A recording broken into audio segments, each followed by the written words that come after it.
What is hatching, Toga peeps? Oldmantup coming at you today with a Meet the Coach of the GBA D-League Season 2 interview. And today, we are introducing you all to a man who doesn't need an introduction, the myth, the legend himself, Mr. Hardy, the coach of the Miami Dolfinneons. I forgot I can't be seen, and I've been waving at my webcam this entire time. Nice. And I feel really stupid now. Hey. What's going on, guys? You're with Hardy Tech, and thank you very much for having me today, Tubb.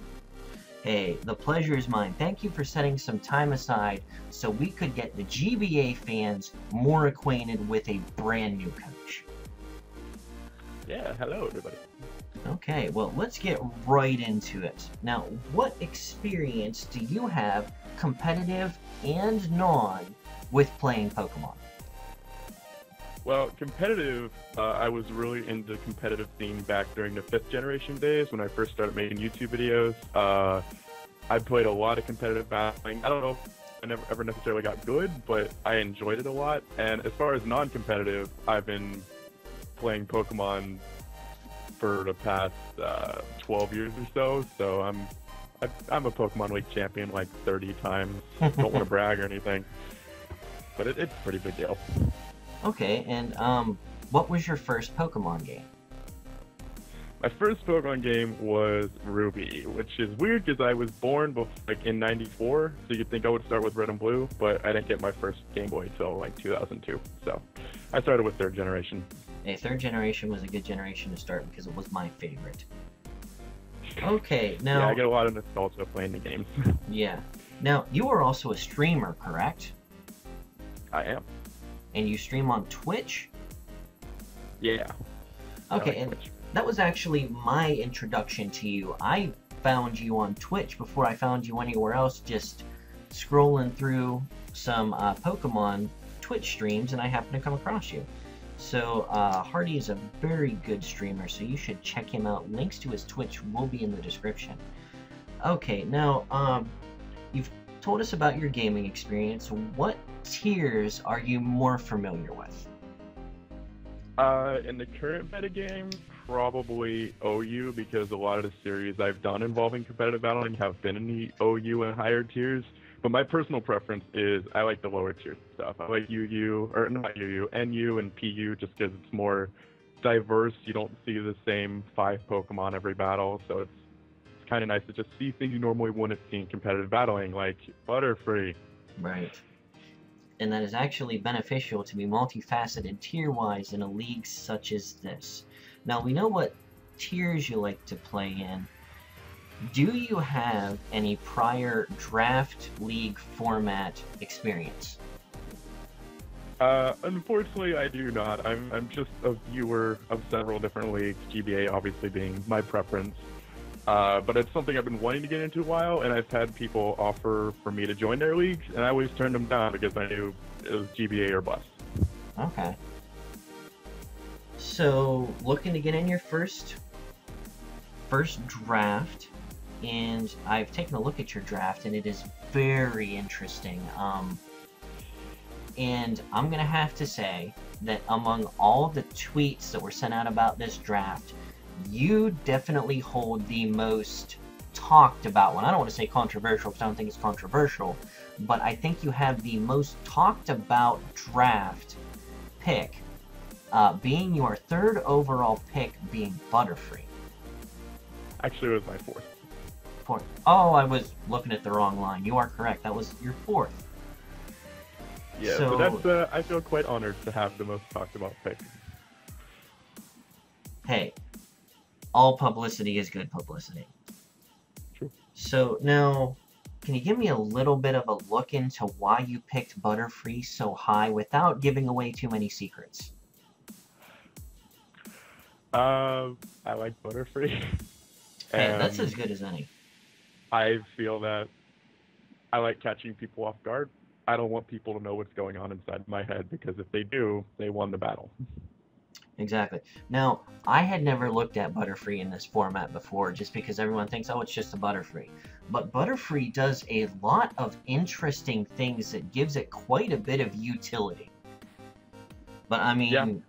it's one of those Pokemon you don't expect it to have all these moves, and you scroll through its move list and it can do so many different things. So I'm really looking forward to see how you utilize that on your team. So aside from the Butterfree, which was a shocker of a pick to say the least, do you like the rest of your draft? I do. When going into the draft, there was only one Pokemon that I knew for sure I really wanted to get, and that was Mega Medicham, and I felt really safe with that because it's never been drafted before, I believe. Because I've used one in the past, and it has a lot of power. I definitely feel it's underrated. A lot of people overlook it, especially for like Mega Glade. But I don't think Mega Glade gets Bullet Punch, and that's a really good move, especially with all the fairies running around. And I love everything else on my team. The only thing I probably regret is Raichu being the final pick. I probably could have gone with something better in NU. And when like dropping Pokemon or free agency comes around, there's a good chance Raichu won't be sticking around. So. Okay, well, you had me rooting for you when you picked up Hitmontop. Obviously one of my favorite Pokemon in this format as it was on my team. But I was just waiting for somebody to pick that thing because it's so stinking good. Okay. No, I definitely needed the hazard removal because I do have like Weavile, Butterfree, Archeops, Dragonite. But Archeops and Butterfree, I believe Butterfree also gets the Fog, so I have a few different ways to remove hazards. But I also love Hitmontop is bulky. It's Intimidate, which is really, really helpful because, you know, physical attackers are so common in the game in general. So getting Hitmontop, and I think it's actually my only Intimidate user, so I'm very, very happy with that. That's one of my favorite picks I have. Hey, excellent, excellent. Now, do you believe that your draft fits your particular play style?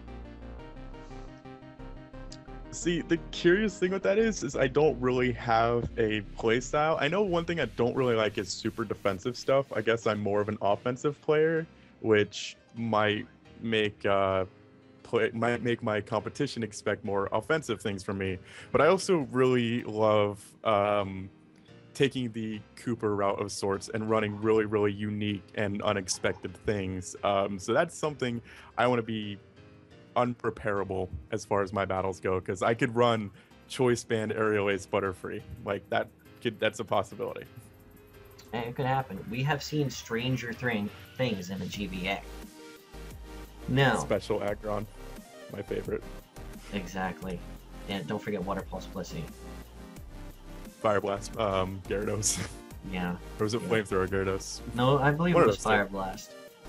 But, okay. Now, you are the coach of the Miami Dolfinneons. Now, why did you pick Dolfinneon or Miami as your mascot and home team? Are you a Dolphins fan? Do you have an affinity to Dolfinneon? Explain that for us. Well, it all comes down to Finneon, because I do this series on my channel called Showdown Scoreboard, where I draft randomly selected Pokemon and have to use them on Showdown, and I ended up getting a Finneon as one of my randomly selected Pokemon. And Finneon and Lumineon are kind of those Pokemon that everyone kind of forgets exist, because they were just there in 4th gen, and like, they're just there. But I got the Finneon, and it was an absolute monster. I named it Terror. It did its job really well. I actually used it in Ubers, and it was like one of the highest scoring Pokemon I had in Ubers against Uber Pokemon. A little Finneon did well, and Eviolite Finneon is just actually more bulky than Lumineon, I believe. So I just fell in love with Finneon. It's one of my favorite Pokemon now, and I wanted to pay tribute to it, and Miami Dolphins are a thing, so it worked out well. Excellent. Okay, now you have your draft, and we can see all the other coaches' draft. At the end of 8 games, I want you to tell me what you believe your record is going to be. Well, I believe my record's going to be 8-0. I'm kind of arrogant, I guess. Hey, there's nothing better than confidence, whether or not it is founded. But who do you think your biggest competition is going to be maybe not even inside the division, but outside your division or conference, whatever we're calling them this year?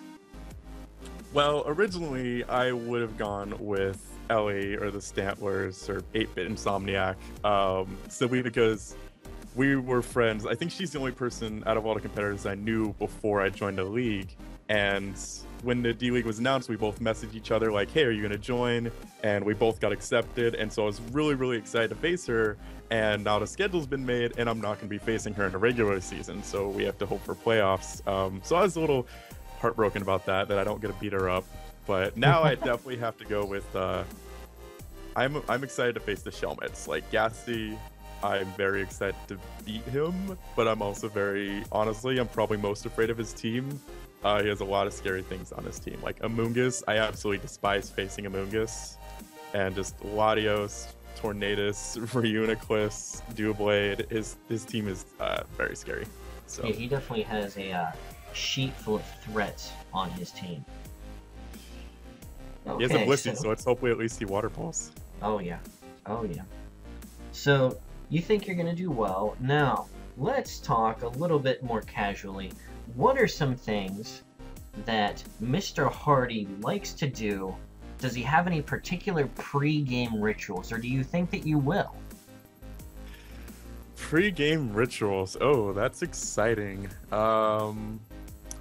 I like to sit in a circle surrounded by all of my Caterpie merchandise and pray to the Lord Caterpie above that I will do well and get good hacks. Excellent. Okay, now, if you were sitting down in the heat of competition, sweating like crazy, if you had one thing to reach for to be the ultimate thirst-quenching beverage for you, what would it be?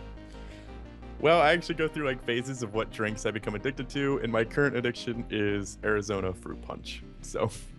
Okay, excellent. Arizona, definitely a fantastic company. Yeah. Okay, now, on the other hand, you're starving, you're nervous. What snack do you want to be able to reach for with the other hand to either give you something to chew on, something to take your mind off, or something to just fill your tummy up and give you that energy you need to be the best of the best? What is your snack of preference? Absolutely chicken nuggets. Chicken nuggets, nice. Now, do you have a preference of chicken nuggets? Does it need to be McDonald's, Wendy's, Burger King, Tyson? Oh my gosh, you were putting me on the spot here. This is the hardest question in the entire interview. Hey, this is a hardcore interview. Oh my. I would probably say I love all chicken nuggets equally. Hey, variety's the spice of life, my friend. You gotta love them all. Okay, well, that is going to conclude the interview. Thank you, Mr. Hardy, coach of the Miami Dolfinneons. It's future champions, Miami Dolfinneons. Future champion of the D-League Season 2, Miami Dolfinneons, for setting aside some time and giving the fans the opportunity to just understand a little bit more about you and give them the chance to root for the Miami Dolfinneons. Now, is there anything you would like to say to the fans that we haven't covered yet that might get them say, hey, this is going to push this guy over the edge and I am going to root for him? Ooh, what would I do to convince the fans that the Miami Dolfinneons is the team to go for? I would say I will be the most entertaining coach in this league. Now, we have some entertainers on this bill of coaches, so those are some big shoes to fill. And I look forward to seeing you try. I'm excited to try my best as well. Okay, guys, this has been Oldmantup wrapping up this interview with Meet the Coaches, Mr. Hardy of the possibly future champion Miami Dolfinneons. All right, guys. Possibly. Possibly. I have to play fair and root for everybody. Hey, I have Hitmontop. Come on. Yeah, I know. I know. All right, guys. Thank you for watching. All of the links to Mr. Hardy will be down in the description so you can find his channel, his Twitch, and social media outlets. Please go like all his stuff, favorite all his stuff, and follow all his stuff. This has been Oldmantup signing off. We'll catch you later, guys. Peace. Bye.